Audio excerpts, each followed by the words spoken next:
Number one, play Kyle Korver a little bit. All right, play him more than you did last game. You got to defend, and they have defended well. Even when they lost, their defense wasn't really the problem. And then you need the role players to step up. George Hill, the 2 games they've won, 13 points a game. The 3 they've lost, 15 points total. JR, it'd be nice if he could hit some shots.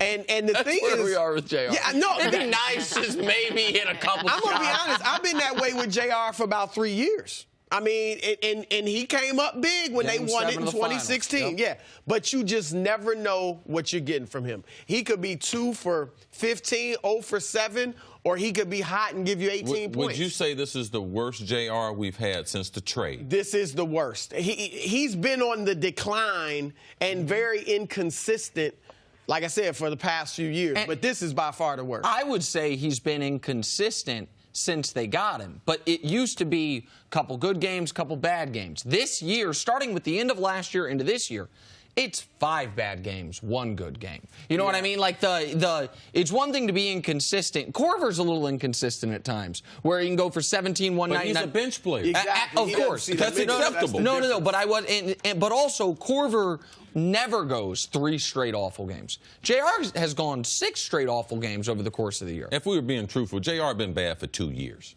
All right? Since they won the championship, since that game number 7, JR has been bad. Now, extenuating circumstances last year. Had a family situation, very, very touchy situation. I can understand that. But if we're looking at it in its totality, in the last 2 seasons, J.R. Smith has not been dependable. So we looked at game number 6. What can J.R. do? Because they don't have Richard Jefferson no more. They don't have Channing Frye no more. They don't have some of these other veterans who used to come in and get them a bucket, get them a stop, get them a rebound. What option does Ty Lue have?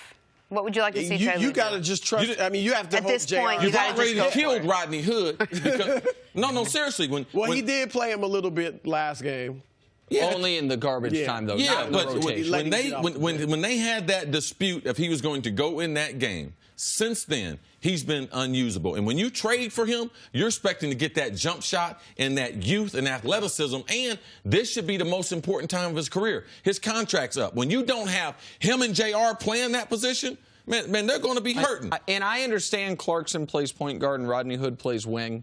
But if you can adjust the rotation as such, whatever minutes you have carved out for the gunner of all gunners, Jordan Clarkson, if you want to try to give him to Rodney Hood, try to get him back engaged in the series, I'd be fine with that. This is where I disagree with you and I disagree with Cris. I think everything you're describing is what the Cavs have to have. It's mandatory to have, and we haven't even mentioned Kevin Love, to win a Game 7 in Boston. I have seen Boston on the road this postseason. I have seen the Cavs at home this postseason. I think what the Cavs need to have to win tonight is LeBron to do what we all expect him to do. I think, can they win tonight with no role player scoring 15 points? Well, they won games 3 and 4 in Cleveland with no role player scoring 15 points. They didn't score 15, but you had a number of guys between, 9 and 13. Well, I mean, listen, he's going to need a little bit of help. Oh, well, they can't win the game with 60 points. I understand that. But in an NBA game, guys are going to score to some level. Like it's very, very rare that we see a guy go for give me the number LeBron's going to go for tonight. 39 points. I'd say 39. Right? If he only has 39, how they get to 95? He's going to have to get a lot more from his role players. But again, that's the... I'm just using how you do math. Because I was hoping you gave him 45. I thought you was going to go 45 or something. Well, I'm not going to say he's never scored 50 in a playoff game, so I'm not going to say he's going to do that tonight. 7 of his elimination games, or I'm sorry, 4 of his 7 elimination games, he's gone for 40 or more. Yeah, I agreed. I also don't think this is going to be a game LeBron plays ton in the fourth quarter. Maybe I'll look foolish on Monday. A straight blowout. He's already gone for 40 in a game and lost. That was in Boston, and that's the only playoff game this year LeBron's been great and they've lost. There's been one playoff game all year where the manner was anything other than just LeBron be great and we'll figure it out. Thanks for watching. Subscribe here to get the latest from the show. Also, be sure to check out more of the best clips from First Things First, or go watch a few segments from our other shows on FS1.